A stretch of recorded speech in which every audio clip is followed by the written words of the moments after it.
Olá, sejam bem-vindos. Eu sou a professora Érica Guimarães e vamos ver o que teremos na aula de hoje. Aula 20, revisão e avaliação. E vamos à nossa revisão.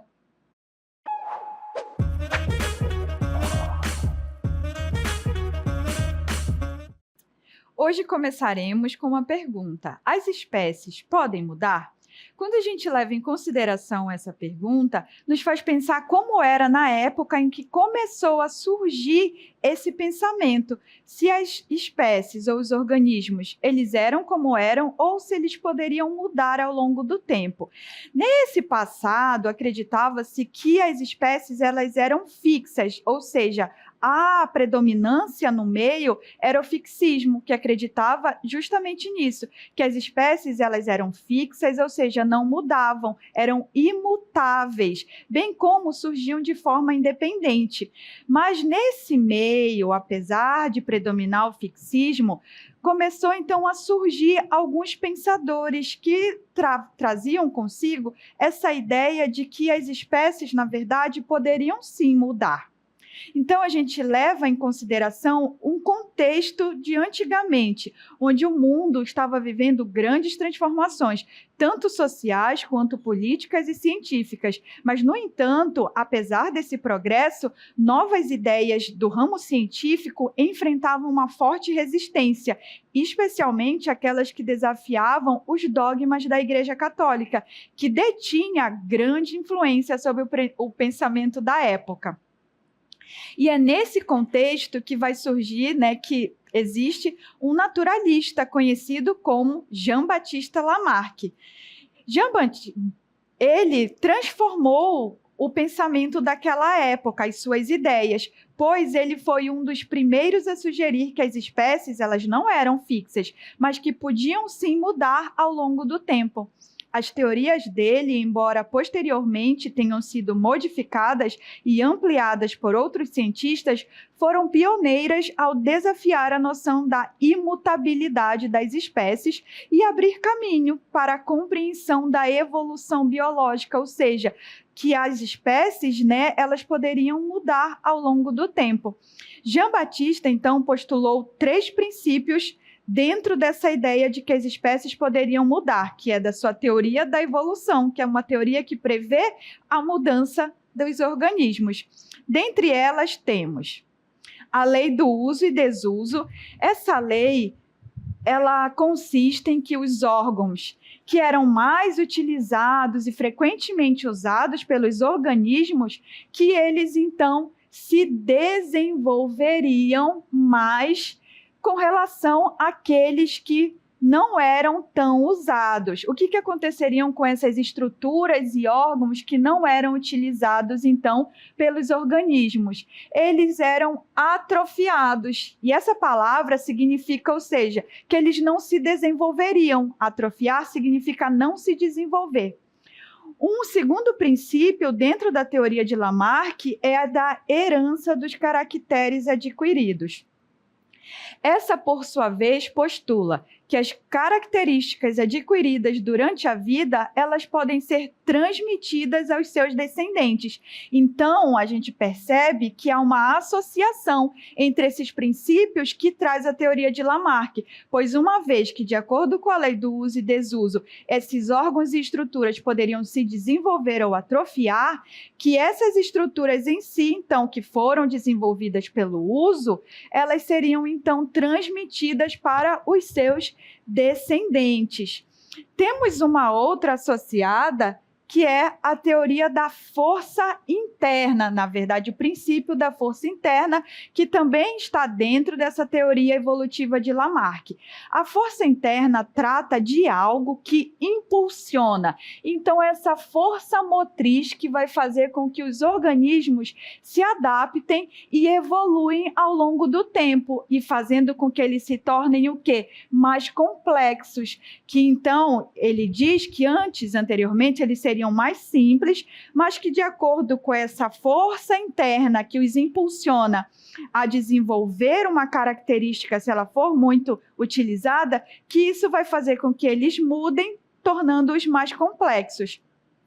Dentre essas três, a que ficou mais associada a Lamarck e a sua teoria da evolução foi justamente a da herança dos caracteres adquiridos, onde Lamarck acreditava que essas características adquiridas durante a vida de um organismo poderiam ser transmitidas a seus descendentes. Então, é muito associado isso a essa teoria de Lamarck, que uma vez que o organismo adquiriu a característica pelo uso, que ele vai ter a capacidade de transmitir aos seus descendentes, ou seja, aos seus filhos, aquela característica adquirida pelo uso.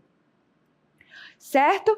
Mas quais foram, algumas outras contribuições que poderiam estar associadas a essa época de surgimento dessa teoria, dessa aceitação de que as espécies poderiam mudar ao longo do tempo? Quem mais teve uma contribuição importante? Entre os principais nomes ligados ao surgimento do pensamento evolutivo e com importante contribuição sobre como as espécies poderiam evoluir, está o monge austríaco chamado Gregor Mendel. Gregor Mendel é um monge agostiniano e naturalista austríaco. Quando a gente fala naturalista, eram todos aqueles que se ocupavam de pensar acerca dos fenômenos da natureza e de tudo que envolvia as formas de vida e o seu ambiente. Gregor Mendel formulou as leis da herança genética através de seus experimentos com ervilhas. Seus trabalhos estabeleceram as bases da genética moderna e, por isso, Mendel é conhecido como o pai da genética. As suas descobertas sobre a transmissão de características hereditárias em plantas estabeleceram os fundamentos para a compreensão dos princípios básicos da hereditariedade, que é o processo que faz com que as características sejam passadas para a próxima geração. Isso é o que é a hereditariedade. Mendel, então, realizou experimentos com as ervilhas da espécie Pisum sativum em seu jardim do mosteiro entre os anos de 1856 e 1863. Então, os estudos de Mendel levaram cerca de 7 a 8 anos para serem concluídos.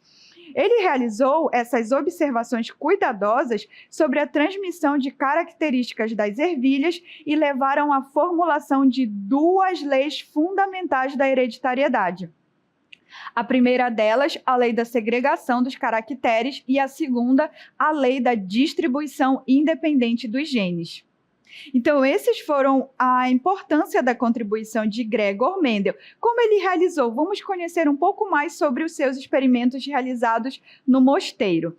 Mendel escolheu as ervilhas para serem o objeto do seu experimento, e ele fez essa escolha devido a características favoráveis que as ervilhas apresentavam. Que características foram essas?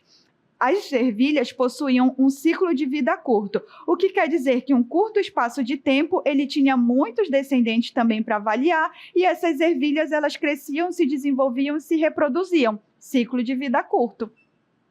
Permitindo assim que ele acompanhasse várias gerações em pouco tempo.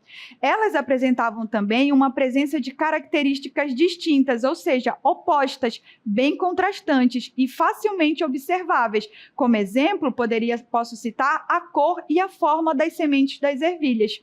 Elas apresentavam uma facilidade de cultivo, ou seja, ele não precisava fazer tantas interferências para que elas se desenvolvessem. Elas cresciam ali sem muitos problemas. E assim também tinha uma facilidade de manipulação para os cruzamentos controlados que ele precisava realizar para que tivesse o domínio das características que seriam passadas ou não, para que ele pudesse avaliar.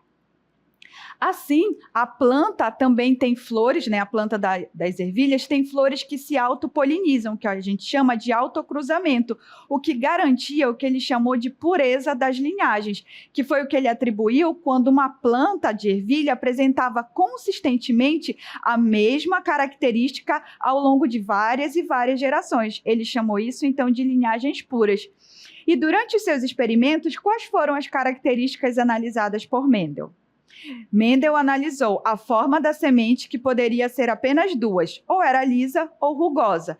Cor da semente, onde a ervilha poderia ser amarela ou verde. Forma da vagem, inflada ou constrita. Cor da vagem, verde ou amarela. Cor da flor, púrpura ou branca. Posição dessa flor, axial, que seria ao lado, ou terminal, na ponta da planta, e a altura da planta, onde essa planta de ervilha poderia ter uma característica alta ou baixa, como vocês podem visualizar todas elas na imagem a seguir.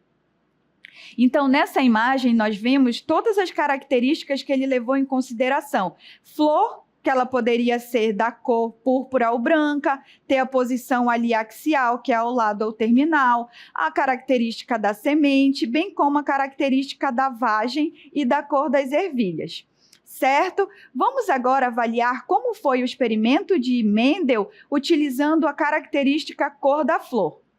Mendel primeiro realizou a identificação da geração parental, que ele chamou então de geração parental, ele utilizando a flor de cor púrpura e a flor de cor branca. O resultado do cruzamento dessa primeira geração parental, ele definiu como primeira geração, também conhecida como F1. O resultado foi curioso, pois ele percebeu que, apesar de ter uma das plantas apresentando a característica branca, que os filhos resultantes, os descendentes resultantes desse cruzamento de púrpura com branco, só nasceram indivíduos, vejam só, 100% com flores roxas. Ele se perguntou o que aconteceu com a característica cor branca. O que ele fez tentando buscar essa resposta? Ele pegou 2 indivíduos dessa geração F1 e fez o cruzamento entre eles, que chamou de hibridização. Na verdade, chamou de autofecundação, certo? Então, ele realizou a autofecundação dos descendentes dessa primeira geração. Quando ele fez isso, ele percebeu que o resultado da segunda geração, também chamada de F2, que a característica de cor branca, ela retornou nessa segunda geração F2. Percebeu, então, que de todos os descendentes resultantes, cerca de 3 deles, na porcentagem de 75% dessas plantas, nasceram com coloração de flores roxas e 25% apresentaram a coloração branca, que reapareceu então nessa geração F2. A partir das observações consistentes de Mendel acerca dos cruzamentos de todas aquelas 7 características avaliadas, ele percebeu sempre essa proporção na segunda geração, que para 3 flores, por exemplo, na cor da flor, uma nascia com a coloração lá inicial da geração parental, que é a proporção de 3:1, que ficou muito conhecida na lei de Mendel. O que ele postulou com esses resultados? Que os fatores, eles eram os responsáveis. Então, ele definiu que existiam unidades responsáveis pela hereditariedade, hoje conhecidas como genes, e Mendel propôs que esses fatores eram transmitidos de pais para filhos, determinando as características dos organismos e que existiam em pares, sendo um herdado de cada progenitor. Nesses experimentos, mesmo com diferentes características, Mendel chegou à sua famosa proporção de 3:1, ou 75 e 25%. Ele observou que, ao cruzar plantas puras com características contrastantes, a geração F1 exibia apenas uma das características. Certo? No entanto, quando essas plantas F1 eram cruzadas entre si, a autofecundação, gerando a geração chamada de F2, que esta apresentava uma proporção de aproximadamente 3:1, onde 3/4 das plantas exibiam a característica dominante e 1/4 exibia a característica que ele chamou de recessiva. E isso foi uma das postulações de Mendel acerca dos seus experimentos que deram origem às suas 2 grandes leis acerca da hereditariedade. Com esses estudos, o que nós podemos perceber é que a natureza Ela, né, por meio de processos evolutivos, acerca do que a gente acabou de conhecer, ou seja, que é aceitar que as espécies, os organismos, eles podem mudar ao longo do tempo, originou uma infinidade de espécies que conhecemos hoje. A formação de novas espécies, conhecida como especiação, ocorre quando uma população ancestral ela pode ser dividida em 2 ou mais grupos, que se tornam reprodutivamente isolados. Quando isso acontece, que pode ocorrer através do chamado isolamento geográfico ou na ausência de uma barreira geográfica, pode ser conhecido como um processo de especiação simpátrica, que com o tempo essas diferenças genéticas elas vão se acumular, impedindo que os grupos se reproduzam entre si, o chamado isolamento reprodutivo, o que vai levar à origem de novas espécies. Então, o isolamento reprodutivo é o fator crucial para a especiação e, consequentemente, né, a origem de novas espécies. Essa quantidade surpreendente de seres vivos existentes é resultado de milhões de anos de evolução, em que esses fatores descobertos por Mendel tiveram um papel fundamental, e agora o nosso papel, com tantas informações com relação às descobertas de Mendel, bem como que Lamarck, né, também postulou, que a nossa função é cuidar dessa exuberante natureza. E tem uma letra do alfabeto que pode nos ajudar a fazer isso e de diversas formas. Vamos descobrir? São os 5 R's. Os 5 R's representam, então, o R de reutilizar, reduzir, recusar, repensar e reciclar. Vamos entender um pouco mais sobre cada um deles. O R de reduzir.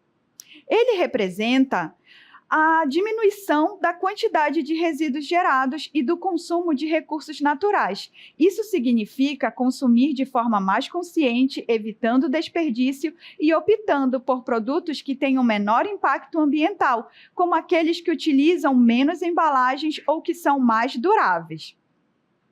O segundo R, R de reutilizar. Esse R de reutilizar consiste em usar um produto várias vezes para o mesmo propósito ou para um novo, antes de descartá-lo. Exemplos incluem consertar um aparelho em vez de substituí-lo, doar roupas usadas, usar embalagens de vidro para armazenar outros alimentos, como temperos, bem como podemos fazer, né, criar objetos úteis a partir de materiais que iriam para o lixo, como vasos de plásticos e caixas de sapatos. Vamos ao próximo R. R de reciclar. Esse R é um dos mais importantes, pois quando reciclamos algum tipo de material, estamos diminuindo a necessidade de extração de novos recursos naturais que servem de matéria-prima para determinado produto. Estamos colocando, então, aquele material, como plástico, alumínio, cobre, vidro e papel, de volta no ciclo, e por isso o nome reciclar, colocar de volta no ciclo. Próximo R, o R de repensar. Repensar literalmente nos remete à ideia e principalmente à adoção de posicionamento diferente em relação ao consumo. Por meio desse R, somos levados a refletir se nossa forma de viver e consumir estão de acordo com a sobrevivência do planeta a longo prazo. Ao questionar o que realmente é necessário, evita-se compras por impulso, que geram acúmulo de bens e resíduos desnecessários. Incentiva o questionamento de rotinas, como o uso de água e energia, a escolha de meios de transporte e a necessidade de adquirir novos itens em vez de reaproveitar os que já se possui. Próximo R, o R de recusar. Bom, aqui nós temos a representação de um canudo, né? E um símbolo de stop, de parar. Será que recusar um canudo de plástico ou adotar nosso próprio copo, por exemplo, faz alguma diferença no consumo de plástico no mundo? A resposta é que certamente sim. Pois recusar significa dizer não a produtos e materiais desnecessários, especialmente aqueles que geram lixo ou prejudicam o meio ambiente. A ação de recusar é o primeiro passo para um consumo consciente e pode ser feita ao recusar sacolas plásticas, canudos e embalagens excessivas. Então, apoiem empresas que demonstram responsabilidade ambiental e que produzam de forma mais limpa e sustentável. Então, esses foram os nossos R's de como a gente pode contribuir para um mundo mais sustentável. E o que é essa associação de biodiversidade, que são as formas de vida, e sustentabilidade? A palavra sustentabilidade envolve um equilíbrio entre crescimento econômico, proteção ambiental e bem-estar social. Então, adotar práticas sustentáveis significa utilizar os recursos naturais de forma responsável, bem como promover a eficiência energética e reduzir a produção de resíduos. Nesse contexto, essas duas palavras tão bonitas e sempre empregadas por empresas que buscam, às vezes, a valorização dos seus produtos, o que não é por acaso, uma vez que são de fundamental importância e que os 5R têm papel crucial para que ambas existam e tenham continuidade. Pois, sem sustentabilidade, a biodiversidade diminuirá cada vez mais, até chegar ao ponto de restarem apenas espécimes de ambientes restritos. Nesse contexto, entram as unidades de conservação. O que são as unidades de conservação? Uma unidade de conservação, UC, é uma área territorial estabelecida e protegida pelo governo com o objetivo de conservar a biodiversidade, proteger ecossistemas e assegurar a preservação de recursos naturais e culturais. Mas todas as unidades de conservação são de um mesmo tipo? Ou elas podem possuir diferenças entre elas? Então, elas não são todas iguais. Elas se dividem em dois grandes grupos, as de proteção integral e as unidades de conservação de uso sustentável. E eles têm objetivos e regras de uso diferentes. As de proteção integral visam preservar a natureza com o menor impacto humano possível, permitindo apenas o uso de forma indireta, enquanto que as de uso sustentável buscam compatibilizar a conservação com o uso sustentável de recursos. Vamos agora conhecer as unidades de proteção integral. Quais são elas? Temos aqui representado a reserva biológica. A reserva biológica, ela tem a finalidade de preservar um ecossistema natural sem interferência humana direta, exceto para pesquisas científicas. Já a unidade de proteção integral do tipo Parque Nacional tem a finalidade de proteger ecossistemas naturais e oferecer oportunidades de educação, bem como recreação ao público. Já a estação ecológica, ela realiza pesquisas científicas e protege os ecossistemas, e ela tem o quê? Acesso restrito. Por sua vez, o monumento natural, ele preserva formações naturais raras ou de grande beleza cênica. Já o refúgio de vida silvestre protege ambientes naturais necessários para a sobrevivência de espécies ou comunidades da fauna local. Vamos conhecer um pouco mais sobre unidades de proteção integral. Temos o exemplo do Parque Nacional do Jaú, no Amazonas. Ela é uma das maiores áreas protegidas de floresta tropical úmida do mundo. Já a Reserva Biológica do Rio Trombetas, Rebio, protege ecossistemas de várzea e terra firme. Várzea sendo aquelas que apresentam uma flutuação no nível da água. E terra firme são aquelas porções de terra em que nunca ocorre o quê? A subida da água até elas. Já a Estação Ecológica de Anavilhanas, no Amazonas, preserva um dos maiores arquipélagos fluviais do mundo. Por sua vez, o Parque Nacional da Chapada dos Veadeiros, em Goiás, protege áreas de cerrado de altitude. E a Reserva Biológica de Poço das Antas, no Rio de Janeiro, é conhecida por abrigar o mico-leão-dourado, que é uma espécie ameaçada de extinção.